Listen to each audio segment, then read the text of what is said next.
Asanteni.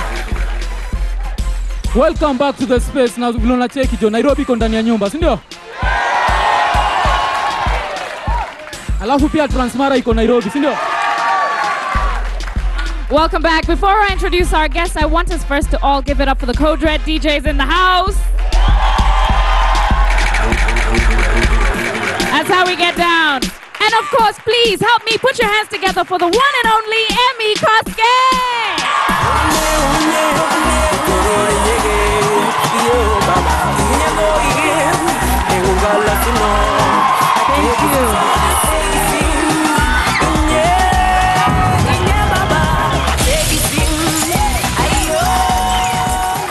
Thank you. Thank you. You guys may not know this at home, but she's really just so much more beautiful in person. Thank you. Thank you so much for coming on the show. It's really good to have you here. I mean, I'm really honored to be standing next to this woman. I mean, this is great. Alafu jo wase ateni kunionea wivu ni hug peke yake. Wivu ya nini? Well, we have a sweet surprise for you about Emmy Kosgei, so please take a look. She is considered one of the queens of gospel music in Kenya. A truly gifted African talent, you know her as Emmy Kosgei. But today, we introduce her to the world of shoe shining.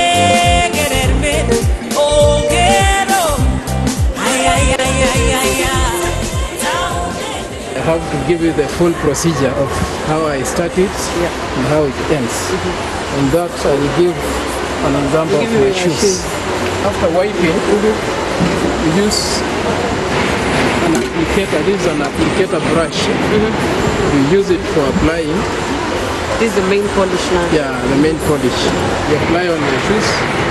Then after applying, you put now the neutral for all shoes. This can go with for all shining. Yeah. I'm ready, and I've noticed it's a very long process. It's not just brushing shoes, putting color, shining and going, but it's step by step. It's a whole procedure. I want also to feel the service. Give to your client. Yeah. Unafanyanga how many minutes? 2 minutes. I should be through. 2 minutes? Yes. Hey, that's too fast. It's harder than I thought. The problem with this is you just bend. For dancing you stand and you do what it says. But I think I now understand the seriousness and the hard work you need. I would say they are two very different things. Both require a lot of hard work and it has steps. Clearly see. Smile, eh? I'm doing good. You're doing good. Okay. For the first time, she has done the best. Now that she has learned the steps, it's time for her to do the real thing.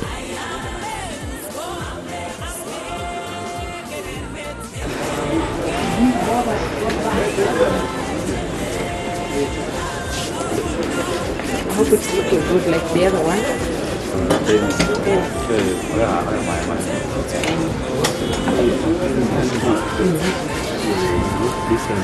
I look different. What's different? The coffee. She's Emmy Kosgei. Yeah. She's a public figure. I have to know her. Yeah. She has done a good job. So it was a challenge, but I'm happy. I was satisfied and happy about my work. You can see it's a lot of work. It's like 5-6 steps before you get to a shiny shoe. Anything you aspire to do it, because there is no easy job. Everything you have to work hard for it, and there is no bad job. I mean, every work that you do, you earn something. So to the youth out there, just get out and work. Do something as you wait for your white collar job or something else that you're looking for. Do something.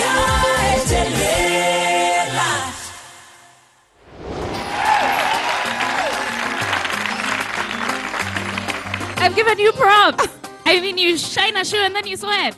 It was a lot of work. It was a lot of work. But it's really good. I mean, this is showing a lot of people out there. If Emmy Kosgei can shine a shoe, who are you? Thank you. Karibu, Emmy. Please, have a seat. Alafu inafanya nafikiria juu story ya kushainiwa viatu. Mimi kushainiwa viatu na mtu kama Emmy Kosgei nitakuwa mtiaji. Naweza kuanzia vitu kama kuna kitu nilikanyaga. Sijui kama ni mnyama ama ni binadamu, si unuse tafadhali. Please, let's welcome her. Let's welcome her. So, Emily, what have you been up to? Career-wise and social life pia kainezekana. I'm a gospel artist, so I've been so much into writing, shooting videos. I just released my latest DVD in December last year.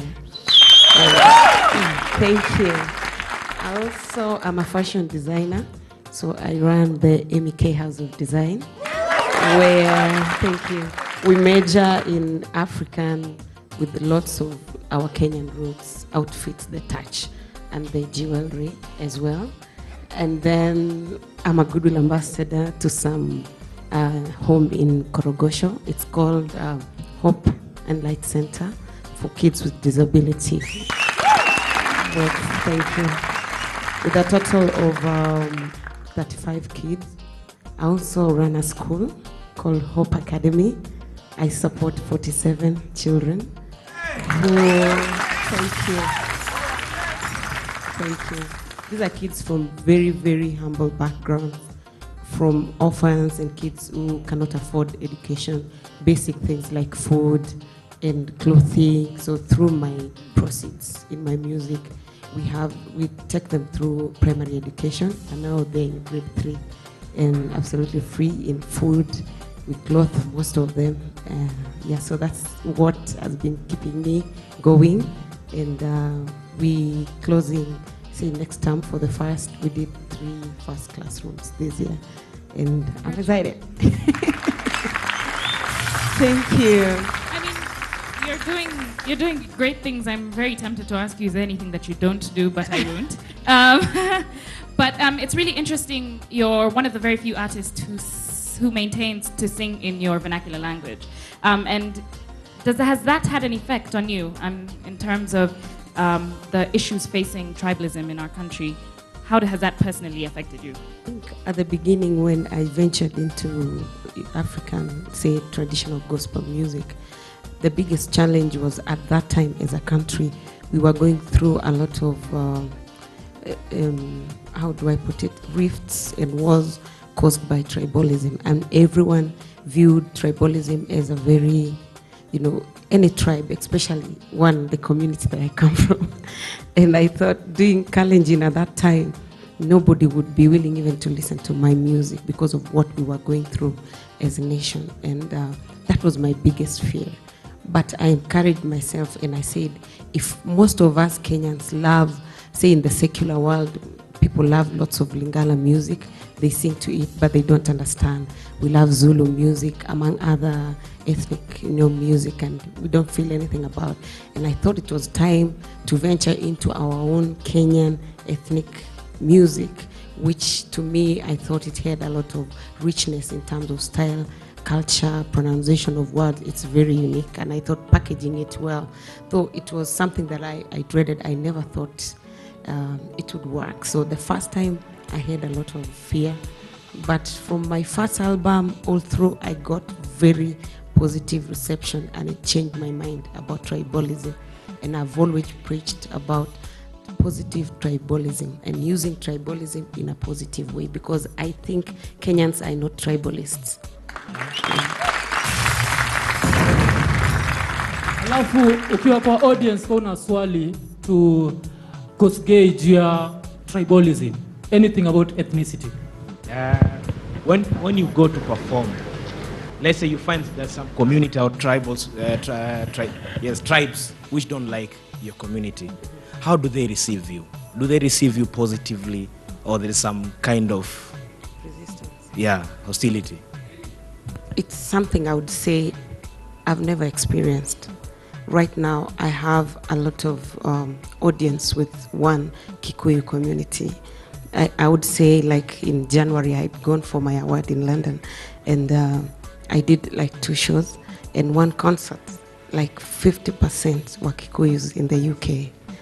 And yes, I was so surprised because they were like 50% and another like 20% other communities, and above 30% were whites, and they all liked my music. They actually sang along through my songs.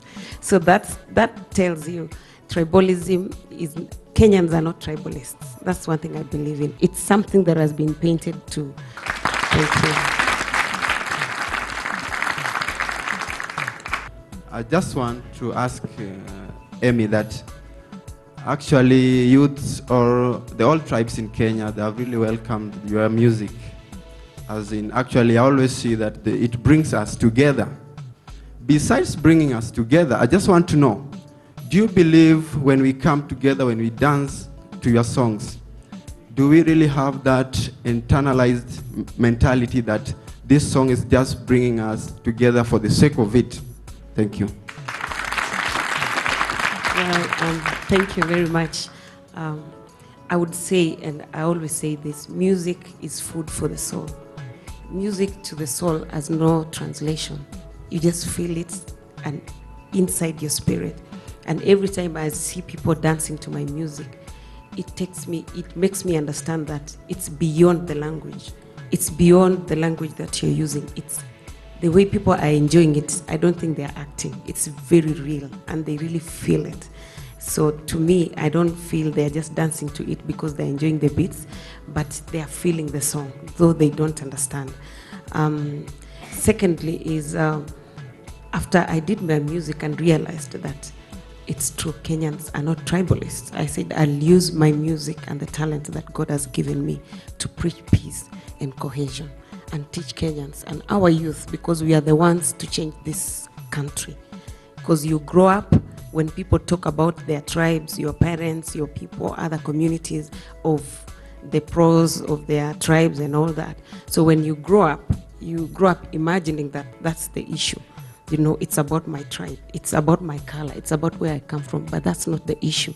It's the youth, and with all the education that we have, you understand that your own tribe and community that you come from is very important because it shapes you.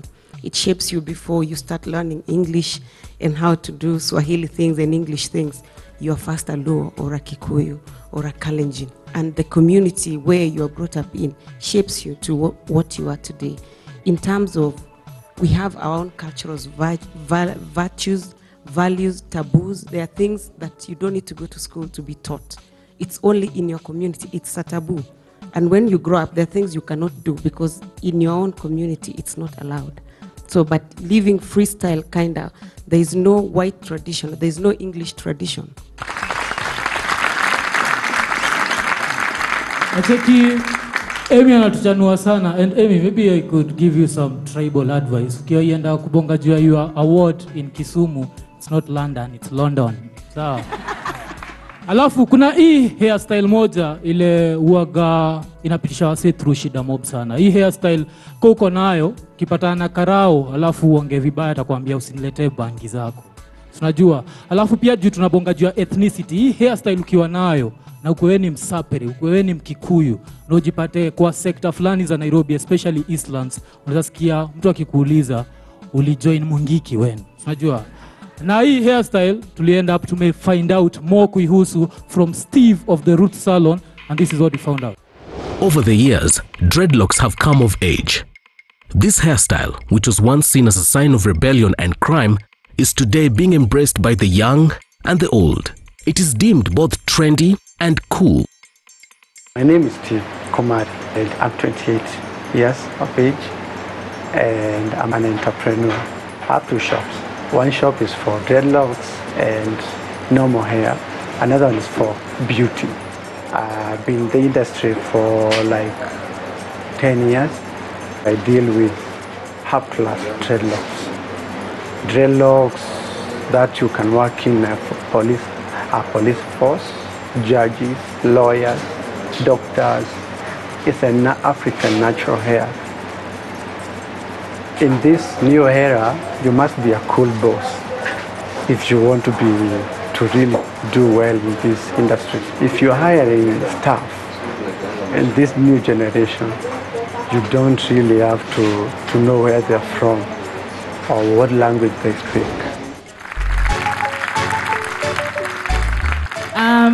First of all, I want to say thank you again, Emmy. Your views are very profound. I mean, there's a lot of people at home. There's millions of people who are watching and take your word to heart. So it's good that you're preaching positive vibrations. And of course, it's very interesting as well to know how people relate ethnicity and your hair, for example. I mean, this is how we were born. We were born with natural, kinky hair. We are Africans. And then, of course, we were colonized and suddenly people are killing horses for hair. But that is a different story altogether. I mean, but for you guys at home, if you want to join this conversation, you can respond to the question, what would be the best way through which the youth can interact with other communities in order to appreciate their culture? Send your responses to the numbers on your screen and stand a chance to win a smartphone. Of course, the winner will be announced on next week's show.